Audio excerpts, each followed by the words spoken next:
नमस्कार, खबरों की खबर में आपका स्वागत है। प्रधानमंत्री मोदी का 2 दिन का दौरा पश्चिम बंगाल में वहां की राजनीति में भूचाल ला दिया है। ममता बनर्जी डर गई हैं, सहम गई हैं। उन्हें लग रहा है कि कहीं प्रधानमंत्री मोदी के इस दौरे की वजह से उनका ये जो पूरे 1 महीने की जो कसरत है, जो मेहनत उन्होंने की है, जिस तरीके से उन्होंने मुसलमानों को भड़काया है, वहाँ पे सीए के नाम पे, एनआरसी के नाम पे, एनपीआर के नाम पे जो वो आंदोलन कर रही हैं, लॉन्ग मार्च कर रही हैं और अपने ही कार्यकर्ताओं को अपने ही सरकार के खिलाफ जो है वो कह सकते हैं कि सरकारी संपत्तियों को जो नष्ट कर रहे हैं, जो नुकसान पहुंचा रहे हैं, उनको अब ये डर लगने लगा है कि कहीं ये जो सीए के ऊपर उन्होंने जो राजनीति की है वो उनके लिए एक पॉलिटिकल सुसाइड, एक सुसाइडल मूव साबित ना हो जाए। इसलिए वो बिल्कुल बैकफुट पे आ गई हैं। और तो और मोदी के इस विजिट से कांग्रेस पार्टी और लेफ्ट के जुबान में भी जो ना कुछ आवाज़ जो है निकल रही है।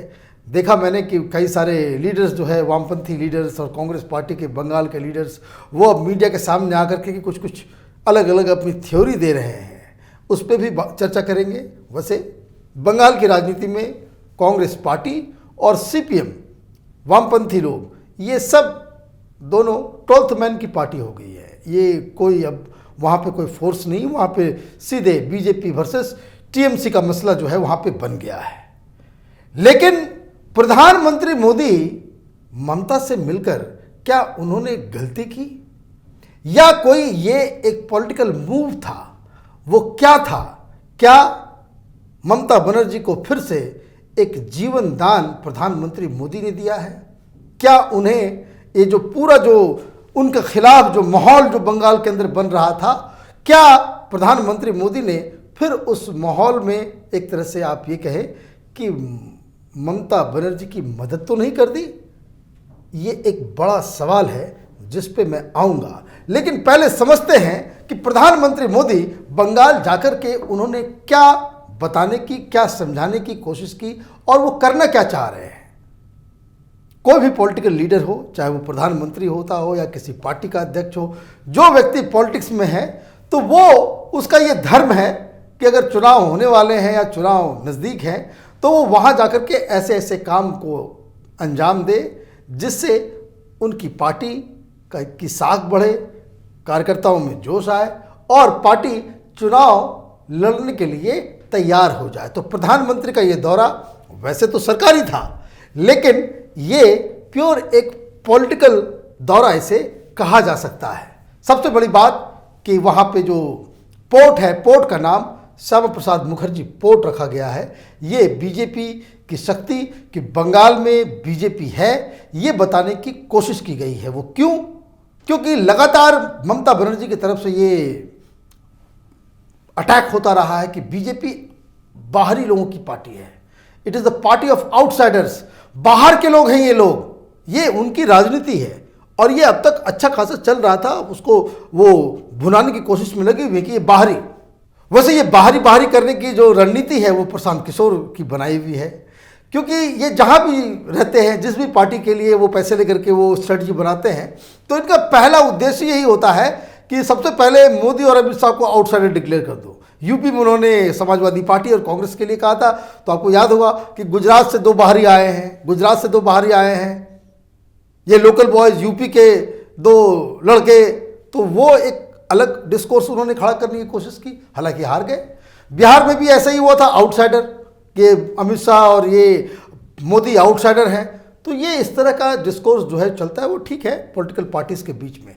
लेकिन हो ये रहा था कि बीजेपी इस स्ट्रेटजी को इस बार पहले समझ चुकी थी और इसलिए लगातार, अब आपको मैं बता दूं कि आगे 2 महीने के बाद से अगर अमित शाह बंगाल में अगर भाषण देंगे तो वो बंगला लैंग्वेज में भाषण देंगे, कि वो बंगाली सीख रहे हैं, ताकि ये जो बात जो कही जा रही थी कि भाई आउटसाइडर है, बंगला बोल नहीं सकते हैं, बंगला समझ नहीं सकते, वो यहाँ के कल्चर को नहीं जानते बीजेपी वाले। तो इसलिए प्रधानमंत्री ने आज जो भाषण दिया है, जो बेलूर मठ के अंदर, वो आप देखिए क्या भाषण है। वो भाषण बहुत ही, आपको कह सकते हैं बहुत ही रिसर्च करके तैयार किया गया ये भाषण था, जिसमें उन्होंने बंगाल की अस्मिता, बंगाल की संस्कृति, बंगाल के पर्सनालिटीज, वहाँ के कल्चर, वहाँ के संगीत, इस सारा जो बंगाल जिस कल्चर के ऊपर गुमान करता है, जिस पे उनको गर्व है, उस तार को जो है आप कह सकते हैं कि राइट कॉर्ड्स को जो है उन्होंने वहाँ पे स्ट्राइक किया।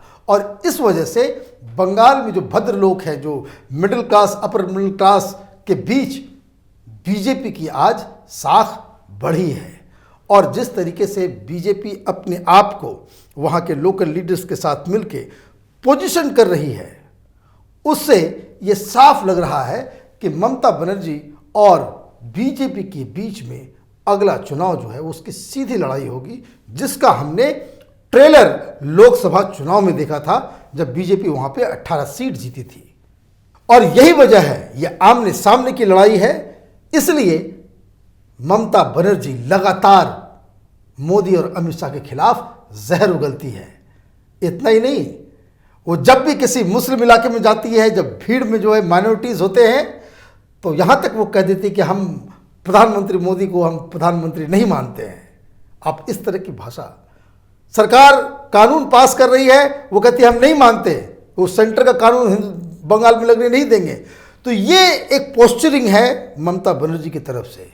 लेकिन अगर ऐसे में जब इतनी बिल्कुल जो सीधी लड़ाई हो, सड़कों पे, गांव में, शहरों में, जब एक दूसरे के कार्यकर्ता आपस में रोज लाठी चला रहे हों, झगड़ा हो रहा हो, पुलिस केसेस हो रहे हों, मर्डर्स हो रहे हों, ऐसे में दोनों पार्टी के जो टॉप लीडर्स हैं वो एक साथ बैठ के तस्वीरें खिंचाते हैं, तो इसके क्या मायने होते हैं? ये एक महत्वपूर्ण सवाल है जो काफ़ी बंगाल के वोटरों को कंफ्यूज कर देता है। आपको मैं एक एग्जाम्पल देता हूँ।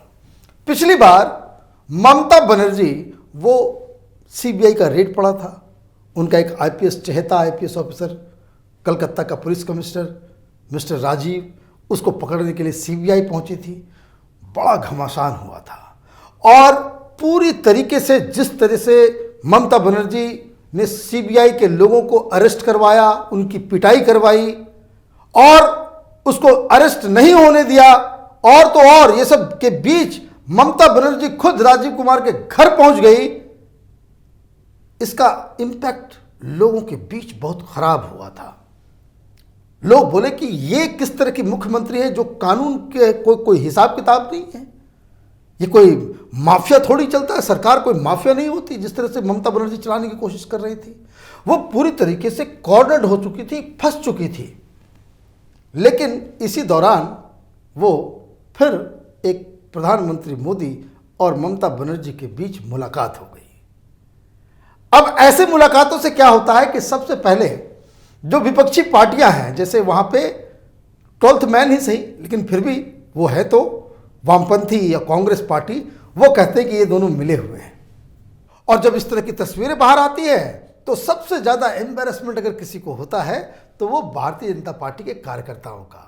ये आरोप लगने लग जाते हैं कि भाई मोदी और ममता बनर्जी के बीच में कुछ सेटिंग है, दोनों मिले हुए हैं, अंदर कुछ प्लानिंग चल रही है। और इस बार भी यही हुआ कि जब पूरे बंगाल में जो ममता बनर्जी ने सीए के नाम पे जो किया है, जिस तरह से आगजनी हुई है, जिस तरह के मुस्लिम मॉब को इन्होंने बाकायदा मोबिलाइज किया है, इसको लेकर के काफ़ी नाराज़गी थी। तो एक नुकसान इस जो मुलाकातें हुई है उससे ममता बनर्जी तो पहले से ही डरी हुई थी, वो बिल्कुल बैकफुट पे थी। लेकिन प्रधानमंत्री मोदी ने उनसे मिलके एक जीवन दान उन्हें दे दिया, वो बाउंस बैक करने का। अब आप देखिए, और यही वजह है कि आज कांग्रेस पार्टी और वामपंथियों की तरफ से ये आरोप लगाए जा रहे हैं कि ममता बनर्जी और प्रधानमंत्री मोदी में वो कोई इंटरनल सेटिंग है। क्योंकि देखिए, वो दलील भी साफ हो जाती है, और जो कांग्रेस पार्टी का जो पूरा मीडिया और एक्सपर्ट्स का जो इकोसिस्टम है वो इस बात को तय करने में लग जाता है, उसको साबित करने में लग जाता है कि जिस तरह से सोनिया गांधी एक विपक्ष की मीटिंग बुला रही थी सीए के ऊपर, वो ममता बनर्जी ने उससे बहिष्कार कर दिया। तो कुल मिलाकर के आप ये देखिए, राजनीति बहुत सारी चीज़ें इशारों में होती हैं। जो नेता गलत इशारे करता है उसको चुनाव में खामियाजा भुगतना पड़ता है। इससे कोई ये नहीं किया जा सकता। लेकिन अब सवाल यह है कि क्या प्रधानमंत्री मोदी इस चीज़ को नहीं जानते हैं? ऐसा तो है नहीं कि उनके पास ये फीडबैक नहीं होगा, या अमित शाह उनको ये पता नहीं हो कि भाई ममता बनर्जी से मिलने का असर लोगों पे और कार्यकर्ताओं पे क्या होगा, उन्हें मालूम होगा। फिर सवाल ये उठता है कि फिर इस सब चीज़ जानने के बावजूद प्रधानमंत्री मोदी बार बार इस तरह का काम क्यों करते हैं? उसका रीज़न ये है कि प्रधानमंत्री मोदी के सामने सिर्फ पॉलिटिकल पार्टी ही नहीं है, मतलब सिर्फ भारतीय जनता पार्टी का ही विकास हो या उसको मजबूती दे, सिर्फ वही उनके दायित्व क्षेत्र में नहीं आता है। उनके सामने पूरा देश है और इसलिए वो चाहते हैं कि आप ये चीज़ को मार्क कीजिए। वो बंगाल में गए, वो सीए के बारे में बोले और उन्होंने घुसपैठियों के बारे में बात की, उसमें सारे मुद्दे, जरा सा भी उसमें कोई डायल्यूशन नहीं है। और उन्होंने बताया, और बड़ा मज़ेदार तरीके से बताया, कि जो 6 क्लास का बच्चा जिस कानून को समझ सकता है, इन विपक्षियों को समझ में नहीं आ रहा है। और जिस तरीके से अमित शाह सिग्नल दे रहे हैं कि जो घुसपैठियों का जो सवाल है बंगाल में, उस पर भारत की सरकार एक्शन लेगी। जो भी बंगाल से या पाकिस्तान से या अफगानिस्तान से जो हिंदू और जो माइनॉरिटीज़ जो सताए गए हैं और जो हिंदुस्तान में रह रहे हैं, उनको नागरिकता दी जाएगी। और इसमें कोई भी यू टर्न नहीं होने वाला है, कोई कॉम्प्रोमाइज़ नहीं होने वाला है। लेकिन प्रधानमंत्री के रूप में उनको ये भी ध्यान देना होगा कि ये जो ममता बनर्जी जो कर रही है, वो तो अपने लोकल पॉलिटिक्स की वजह से ये सारे कामें कर रही हैं, ये सारा जो आगजनी और सब कुछ करवा रही है। लेकिन ये सब कहाँ हो रहा है? ये एक बॉर्डर स्टेट में हो रहा है, जिसके साथ जो बिल्कुल ही बांग्लादेश के साथ जो बॉर्डर्स है, वो बॉर्डर के इलाके में ही ममता बनर्जी के द्वारा ये सारा काम हो रहा है। तो प्रधानमंत्री के सामने 2 चुनौतियां हैं। एक राजनीति, उसका कंपल्सन अलग है, लेकिन प्रधानमंत्री होने के नाते उनको ये भी इंश्योर करना हो कि अफवाह ही सही, गलत तरीके से ही सही, अगर विपक्ष देश को बंटवारे की ओर लेकर के जा रहा है तो उसको रोकने का, उसको समझने का, उस पर सवाल उठाने का, और किस तरीके से ये जो पूरा जो मूवमेंट जो बाकायदा विभाजन की ओर लेकर के जा रहा है, उसको कैसे रोका जाए। और इसी चीज़ में बैलेंस बनाने में मुझे लगता है कि एक तो नेशनल ड्यूटी जो है प्रधानमंत्री के रूप में जो उनकी जिम्मेदारियां हैं, एक वो है, और एक बीजेपी लीडर का जो दायित्व होना चाहिए वो। इन दोनों के बीच प्रधानमंत्री मोदी बैलेंस करने के चक्कर में ही वो ममता दीदी से मिलते हैं, बाकी और भी पॉलिटिकल पार्टीज से भी मिलते हैं, और कश्मीर के भी लोगों से भी मिलते हैं, कश्मीर के भी सिविल सोसाइटी से भी मिलते हैं। तो ये इनका एक राष्ट्राध्यक्ष होने की वजह से उनका ये जो है दायित्व है। लेकिन सवाल वही है कि ममता बनर्जी और विपक्ष जिस तरीके से इन्होंने सीए को मुस्लिम वोट बैंक के लिए, उसको कह सकते हैं कि उसको चाबी समझ लिया इन लोगों ने, वो मुझे लगता है कि विपक्ष के लिए एक सुसाइडल मूव है। ये लोग सीए के विरोध में इतना आगे निकल गए और ये पूरे विरोध का जो चरित्र ऐसा हो गया, उससे अब लोग नाराज होने लग गए हैं, और इसका खामियाजा विपक्ष की पार्टियों को भुगतना पड़ेगा। आप देखते रहिए कैपिटल टीवी। हमारे वीडियोस को लाइक कीजिए, शेयर कीजिए और हमारे चैनल को सब्सक्राइब कीजिए। धन्यवाद।